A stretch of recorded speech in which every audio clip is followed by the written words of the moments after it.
자, 오늘 오퍼레이셔널 리스크에 대한 첫 번째 시간이고요.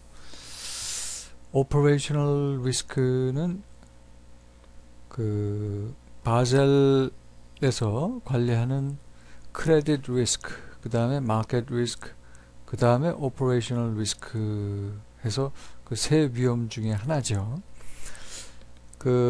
이 바젤이 2001년도에 오퍼레이셔널 운영 위험이라고 번역을 해야 되나요? 오퍼레이셔널 리스크를 어떻게 정의를 했느냐? The risk of loss resulting from inadequate or failed internal processes, people and systems or from external events 이렇게 디파인을 했기 때문에 이거에 대한 그 해석을 어떻게 해야 되느냐 하는 것이 쉽지 않은 문제입니다. 운영 직역을 하자면 이 오퍼레이셔널 리스크는 로스로부터 발생 손실 위험인데 이 부적절하고 실패한 내부 과정, 사람, 시스템에서부터 기인한 위험이고, 그 다음에 익스터널 이벤트까지 그 외부의 어떤 사건으로부터 발생한 위험도 포함을 시킨다고 했단 말이죠. 그래서 사실상 굉장히 포괄적일 수 있기 때문에 이거를 이제 굳이 다시 한번 좀 정리를 하면요, 이 오퍼레이셔널 리스크의 그 정의는 사람과 관련된 위험을 포함합니다. 그 다음에 기술, 테크놀로지, 프로세싱, 글쎄요, 이걸 프로세싱을 과정이라고 어떻게 그냥 영어로 놔두겠습니다. 이 테크놀로지와 프로세싱과 관련된 위험도 오퍼레이셔널 리스크에 포함이 되고요. 피지컬 리스크도 포함이 되고 리갈 리스크도 포함이 됩니다.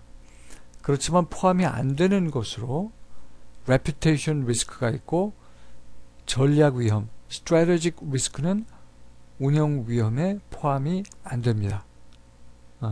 전략의 실패는 그거는 회사의 운명이라고 봐야 되나요? 하여튼 중요한 거는 오퍼레이셔널 리스크에는 포함이 안 된다는 거죠. 레퓨테이션 리스크와 스트래티지 리스크는 포함이 안 된다.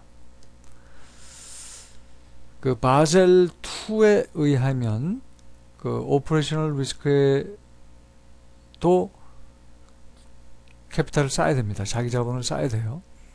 그런데 좀 더 구체적으로 그 세 가지 그 대안이 있는데요. 그 제일 쉬운 대안, 베이직 인디케이터 대안에 의하면 애뉴얼 그로스 인컴의 15%만큼의 자기 자본을 쌓으면 됩니다.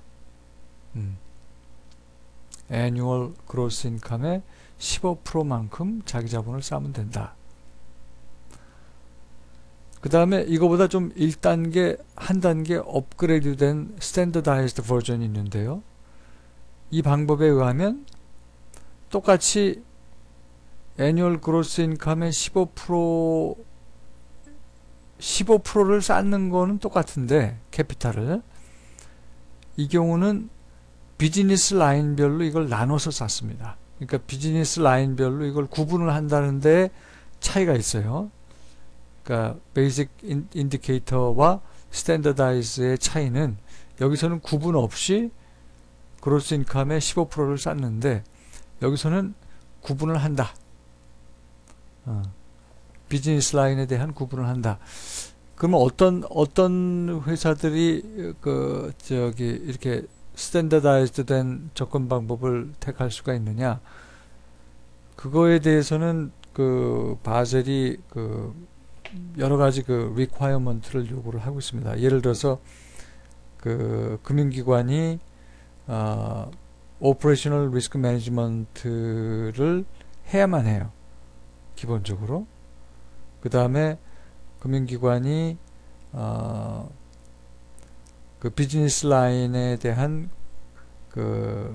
관련된 손실을 keep track, 추적을 쭉 해야 됩니다. 그 다음에 오퍼레이션 리스크를 임프루브 하겠다는 그런 인센티브를 만들어내야 됩니다. 그리고 그것보다 더 많은 추가 그 requirement가 있는 경우에 그것이 충족이 되면 소위 그 AMA, Advanced Measurement Approach 방법에 의해서 자기 자본을 쌓을 수가 있습니다. 이와 관련해서 바젤은 비즈니스 라인을 지금 여기서 보시듯이 8개로 나누고 있어요. Corporate Finance, Trading and Sale, Retail Banking 등등 해가지고 이렇게 8개의 비즈니스 라인으로 나누고 있고, 이것뿐만이 아니라 리스크도 이렇게 7개의 카테고라이제이션을 만들어서 Internal Fraud, External Fraud 등등 그 위험의 종류, 오퍼레이셔널 위험이겠죠. 그 위험도 이렇게 7종류의 위험으로 나눴습니다.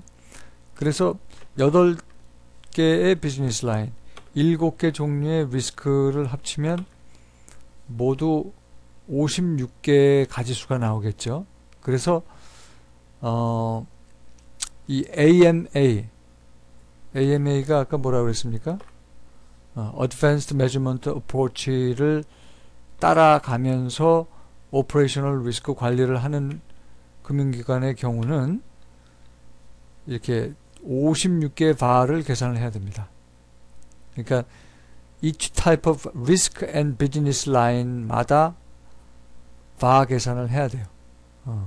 그리고 이 var을 어떻게 컴바인을 시키느냐 하는 것은 이제 나중에 Economic Capital and RAROC 파트에 가서 다시 한번 공부를 할 겁니다.